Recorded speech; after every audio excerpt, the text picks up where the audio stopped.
Now we are going to learn how to measure the distance between the sun and the inner planets.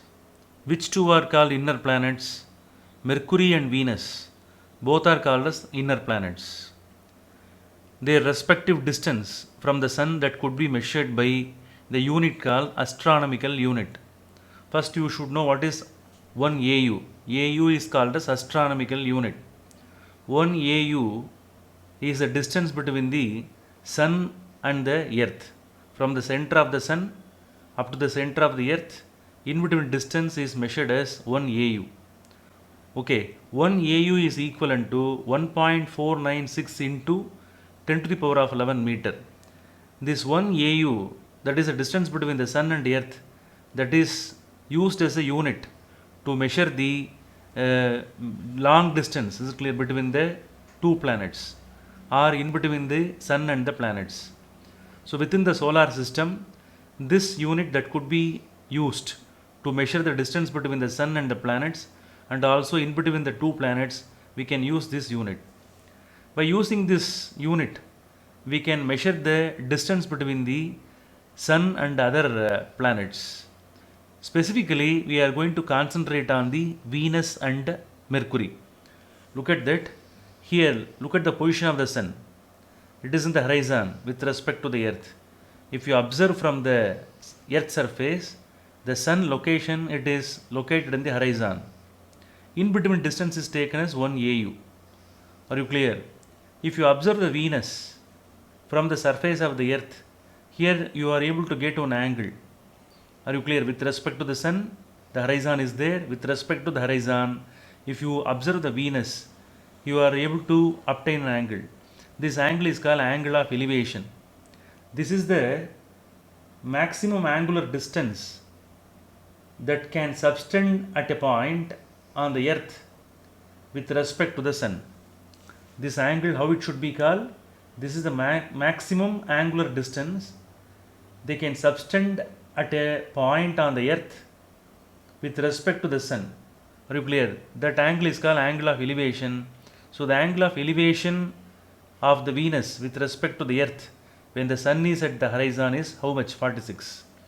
With the help of the angle, we are able to measure the distance between the Venus and the sun.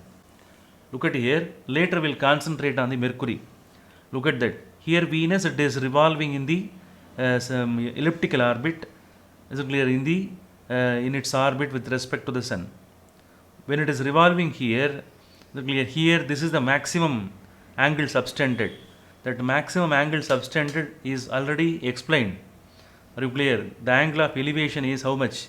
Theta is 46 degree. Are you clear? So here almost the angle between these two lines will be equivalent to 90 degree. Are you clear? So by knowing these two angles, we are able to measure this distance. Are you clear? With the help of the simple trigonometry and geometry, we are able to measure the distance between the sun and the Venus. Are you clear? Here the angle theta is very important. First we have to measure the angle of elevation of the Venus with respect to the sun that should be observed from the earth surface. Now how to start the calculation? Here we know the trigonometrical relationship, that is sine theta. Sine theta is nothing but opposite divided by hypotenuse. This is the formula. Here which one is opposite side? That is very important. Here this distance can be taken as small r. This distance can be taken as, what is this? Capital R. Are you clear? What is the name of the distance called? Capital R. That capital R is nothing but 1 AU. What is 1 AU? That is astronomical unit. That is distance between the earth and the sun is called 1 AU. That is capital R. Our aim is to measure the distance between the sun and the Venus. So here this is the opposite side. The side which is opposite to the angle is called opposite side. Therefore it can be written as small r. Here hypotenuse is nothing but capital R. So our aim is to get the small r. Therefore r small r is equal to r into sine theta. This is the formula. So in the next step we can write 1 AU into sine of 46 can be written. In the next step we can write it as 1 AU into sine 46.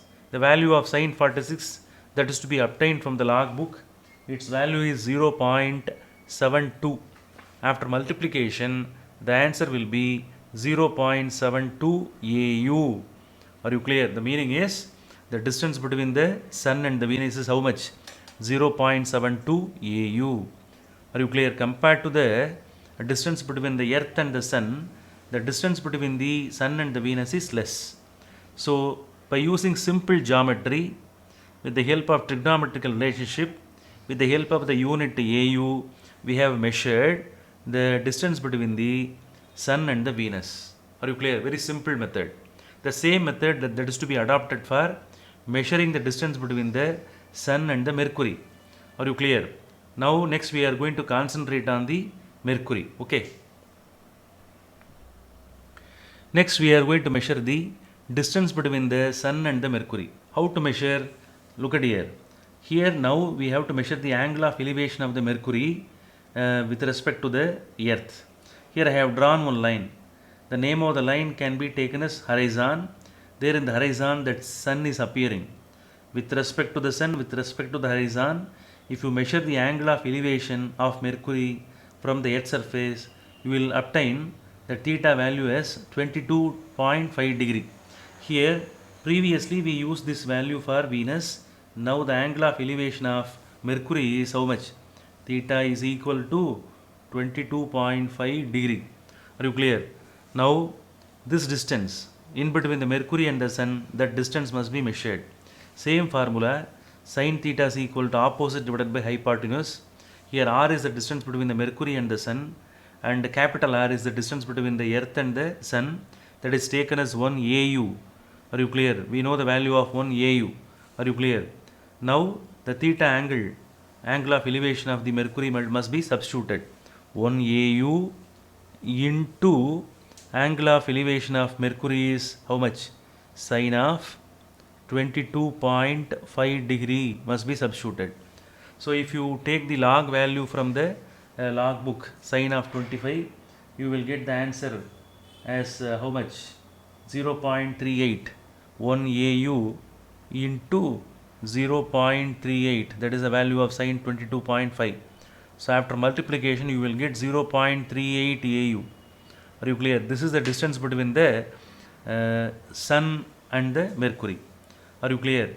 So compared to the Venus, the distance between the Mercury and the Sun is less, because Mercury and Venus both are called as inner planets, because both the two planets, they are revolving within the, is it clear, orbits of which one? Earth.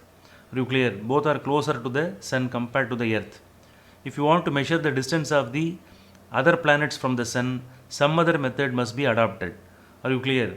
Here, these methods, they are very much helpful to verify the Kepler's third law.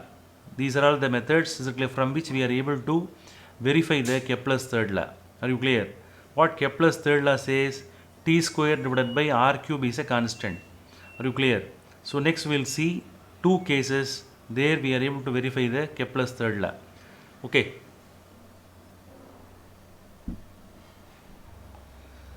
Already we have calculated the distance of the Mercury from the Sun and distance of the Venus from the Sun. And we know the value of the 1 AU also. That is the distance of the Earth from the Sun. Are you clear? So we know these three values. Here, with the help of some other method, we are able to calculate the distance of the exterior planets, Mars, Jupiter, Saturn. Their distances from the Sun also can be calculated. Now we are going to verify the Kepler's third law by using this known value. Here A is known. What is T? Time taken by the planet to go around the Sun. It is also given in terms of days. In the case of Mercury, Mercury takes 87 days to go around the Sun. Are you clear? Venus, in the case of Venus, Venus takes 224.7 days to go around the Sun. Earth takes 365 days, that is equal to 1 year, to go around the Sun. So we know the time period also. By using these values A and T, we are able to check the Kepler's third law. Are you clear? What Kepler's third law says? t square divided by a cube is a constant. But here we can take it in reverse or reciprocated form also. A cube divided by t square will also be a constant. So what to do? Here substitute the value of a. So what is the value of a in the case of mercury? 0.389 AU must be substituted. That must be cubed divided by 87 days. That must be squared. Are you clear? So after squaring, the answer will be, don't bother about the unit, just you see the number, you will be getting 7.64. Clear? In the other case, next case, Venus also, the answer will be, if you substitute all the value like this, let us take 0.724, that must be cubed divided by 224.7 power of square must be written. In this case also you will be getting 7.64. So in all cases you are getting the constant. If you calculate in other cases, you will be getting the same answer. Are you clear? So with the help of the measuring a value, we are able to check and verify the Kepler's third law. Okay.